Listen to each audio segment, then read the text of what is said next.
আসসালামু আলাইকুম। সবাইকে স্বাগত জানাচ্ছি গ্লোবাল ভিউজে। আপনাদের সঙ্গে আছি আমি সুরভি দিবা। মার্কিন প্রেসিডেন্ট ডোনাল্ড ট্রাম্প দাবি করেছেন তাকে হত্যার কোনো চেষ্টা করা হলে যুক্তরাষ্ট্র কঠোর সামরিক জবাব দেবে। তিনি বলেন, ইসলামিক রিপাবলিক অফ ইরানের দিকে 1000 ক্ষেপণাস্ত্র ইতোমধ্যেই তাক করে প্রস্তুত রাখা হয়েছে। প্রয়োজন হলে আরও হাজার হাজার ক্ষেপণাস্ত্র মোতায়েন করা হবে।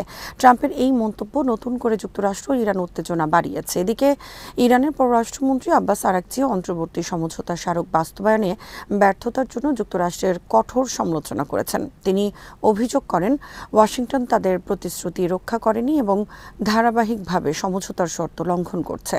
তার মতে যুক্তরাষ্ট্রের এসব পদক্ষেপ দুই দেশের মধ্যে আস্থার সংকট আরও গভীর করছে। অন্যদিকে নিজের পিতার দাফনের পর প্রথমবারের মতো প্রকাশ্যে প্রতিক্রিয়া জানিয়ে ইরানের সর্বোচ্চ নেতার পুত্র মোস্তফা খামেনি বলেছেন, আমার নিরপরাধ পিতার রক্তের প্রতিশোধ নেওয়া হবে।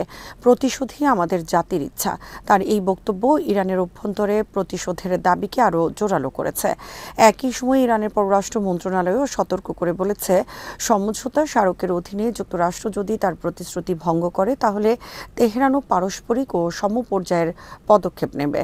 মন্ত্রণালয়ের ভাষ্য, ইরান কেবল তখনই নিজের অঙ্গীকার বজায় রাখবে যখন অপর পক্ষ একইভাবে চুক্তির শর্ত মেনে চলবে। ট্রাম্পের সামরিক হুমকি, আরাকচির অভিযোগ, মোস্তফা খামেনির প্রতিশোধের অঙ্গীকার এবং ইরানের পাল্টা সতর্ক বার্তা সব মিলিয়ে দুই দেশের সম্পর্ক আবারও চরম উত্তেজনার দিকে এগোচ্ছে বলে বিশ্লেষকদের ধারণা। ইরানের সর্বোচ্চ নেতা মোস্তফা খামেনি তার পিতা নিহত হওয়ার পর প্রথমবারের মতো প্রকাশ্যে প্রতিক্রিয়া জানিয়ে বলেছেন, তার পিতার নির্দোষ রক্তের প্রতিশোধ নেওয়া হবে। তিনি বলেন, তার নির্দোষ রক্তের প্রতিশোধ নেব। প্রতিশোধই আমাদের জাতির ইচ্ছা। পিতার জানাজা ও দাফন সম্পন্ন হওয়ার পর দেয়া এক বার্তায় মোস্তফা খামেনি লাখো মানুষের অংশগ্রহণের জন্য কৃতজ্ঞতা প্রকাশ করেন। তিনি বলেন, জনগণের শত্রুভেদী ও ঐতিহাসিক উপস্থিতি প্রমাণ করেছে যে ইরানের জনগণ কঠিন সময়েও দেশের নেতৃত্ব ও আদর্শের পাশে ঐক্যবদ্ধ রয়েছে। খামেনির দাবি, তার পিতা যুক্তরাষ্ট্র ও ইসরায়েলের যৌথ হামলায় নিহত হয়েছেন। তার ভাষ্য অনুযায়ী ফেব্রুয়ারির শেষ দিকে যুদ্ধের প্রথম দিনেই ওই হামলায় তাকে হত্যা করা হয়।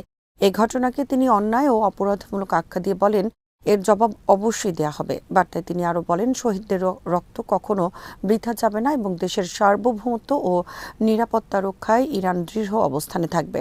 তিনি জনগণকে ধৈর্য, ঐক্য ও প্রতিরোধের মনোভাব বজায় রাখার আহ্বান জানান। মোস্তফা খামেনির এই বক্তব্য এমন এক সময় এসেছে যখন ইরান, যুক্তরাষ্ট্র ও ইসরায়েলের মধ্যে উত্তেজনা অব্যাহত রয়েছে। তার প্রতিশোধের অঙ্গীকার ভবিষ্যতে আঞ্চলিক নিরাপত্তা পরিস্থিতিকে আরও জটিল করে তুলতে পারে বলে বিশ্লেষকদের ধারণা। তবে এ বিষয়ে যুক্তরাষ্ট্র ও ইসরায়েলের পক্ষ থেকে তাৎক্ষণিক কোনো প্রতিক্রিয়া পাওয়া যায়নি।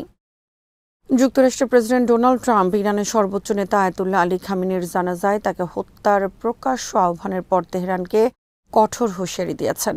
শনিবার নিজের সামাজিক যোগাযোগ মাধ্যম ট্রুথ সোশ্যালে দেয়া এক পোস্টে তিনি দাবি করেন, ইরান যদি তাকে হত্যা বা হত্যার চেষ্টা করে তাহলে যুক্তরাষ্ট্র তাৎক্ষণিকভাবে কঠোর সামরিক জবাব দেবে। ট্রাম্প লেখেন, ইরানের বিরুদ্ধে 1000 ক্ষেপণাস্ত্র প্রস্তুত রয়েছে এবং প্রয়োজনে আরও হাজার হাজার ক্ষেপণাস্ত্র নিক্ষেপ করা হবে। তিনি আরও দাবি করেন, এ বিষয়ে আগেই নির্দেশনা দেওয়া হয়েছে এবং প্রয়োজনে 1 বছর বা তারও বেশি সময় ধরে যুক্তরাষ্ট্রের সামরিক বাহিনী ইরানের বিভিন্ন স্থাপনায় ব্যাপক হামলা চালাতে প্রস্তুত। এদিকে চলতি সপ্তাহের শুরুতে ইসরায়েল যুক্তরাষ্ট্রকে সতর্ক করে জানায় যে ইরান ট্রাম্পকে হত্যার একটি নতুন ও নির্দিষ্ট পরিকল্পনা নিয়ে কাজ করছে। মার্কিন সংবাদ মাধ্যম সিএনএন জানায়, ইসরায়েলি গোয়েন্দা তথ্য অনুযায়ী এটি একটি সক্রিয় ও নির্দিষ্ট ষড়যন্ত্র। একই ধরনের তথ্য প্রকাশ করেছে দ্য ওয়াল স্ট্রিট জার্নালও, যেখানে এই হুমকিকে নতুন ও তাৎক্ষণিক বলে উল্লেখ করা হয়েছে। ইরান 2020 সাল থেকে ট্রাম্পের বিরুদ্ধে প্রতিশোধ নেওয়ার ঘোষণা দিয়ে আসছে। ওই বছর ট্রাম্পের নির্দেশে ইরাকের বাগদাদ বিমানবন্দরের কাছে মার্কিন ড্রোন হামলায় নিহত হন ইরানের শীর্ষ সামরিক কমান্ডার জেনারেল কাসেম সোলাইমানি। এরপর থেকেই তেহরান বারবার ওই হত্যাকাণ্ডের প্রতিশোধ নেওয়ার অঙ্গীকার করেছে। প্রতিবেদন অনুযায়ী সাম্প্রতিক গোয়েন্দা সতর্কতার পর যুক্তরাষ্ট্রের সিক্রেট সার্ভিস ট্রাম্পকে তুরস্কে অনুষ্ঠিত ন্যাটো সম্মেলন শেষে ফেরার সময় ব্যবহৃত বিমান পরিবর্তনের পরামর্শ দেয়, যাতে সম্ভাব্য নিরাপত্তা ঝুঁকি এড়ানো যায়। পরিস্থিতিকে ঘিরে ওয়াশিংটন ও তেহরানের মধ্যে উত্তেজনা আরও বেড়েছে। ইরানের পররাষ্ট্রমন্ত্রী আব্বাস আরাকচি আজ ওমানে পৌঁছেছেন। হরমুজ প্রণালীর মাধ্যমে জাহাজ চলাচল নিরাপদ রাখার ব্যবস্থা নিয়ে আলোচনা করতেই তার এই সফর বলে জানিয়েছে ইরানের রাষ্ট্রীয় গণমাধ্যম। একই সময়ে যুক্তরাষ্ট্র চাইছে ইরান প্রকাশ্যে প্রতিশ্রুতি দিক যে আন্তর্জাতিক নৌপথে অবাধ ও নিরাপদ চলাচলে তারা বাধা দেবে না। মার্কিন প্রেসিডেন্ট ডোনাল্ড ট্রাম্প দাবি করেছেন, সাম্প্রতিক উত্তেজনা সত্ত্বেও যুক্তরাষ্ট্র ও ইরান আলোচনা চালিয়ে যেতে সম্মত হয়েছে। তবে তিনি একই সঙ্গে বলেছেন যে দুই পক্ষের মধ্যে কার্যকর থাকা যুদ্ধবিরতির অবসান ঘটেছে, যদিও শুক্রবার ও শনিবার ভোর পর্যন্ত নতুন কোনো হামলার খবর পাওয়া যায়নি।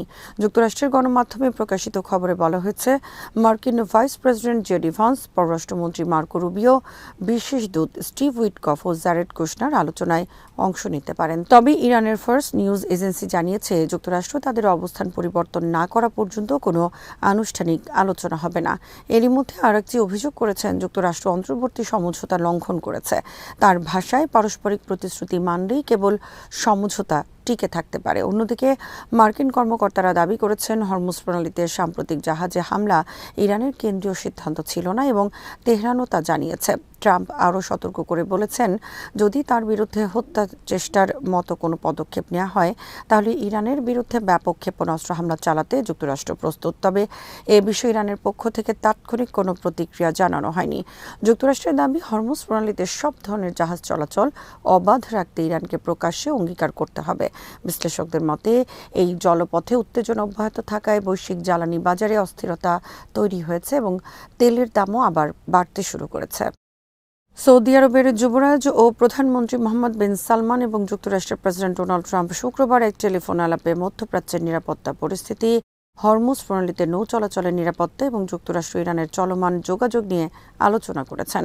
সৌদি প্রেস এজেন্সি জানিয়েছে, দুই নেতা সৌদি যুক্তরাষ্ট্র দ্বিপক্ষীয় সম্পর্ক আরও জোরদারের উপায় এবং বিভিন্ন ক্ষেত্রে সহযোগিতা বৃদ্ধির বিষয়েও মতবিনিময় করেন। পাশাপাশি ওয়াশিংটন ও তেহরানের মধ্যে চলমান আলোচনা সহ আঞ্চলিক ও আন্তর্জাতিক বিভিন্ন ইস্যু পর্যালোচনা করেন।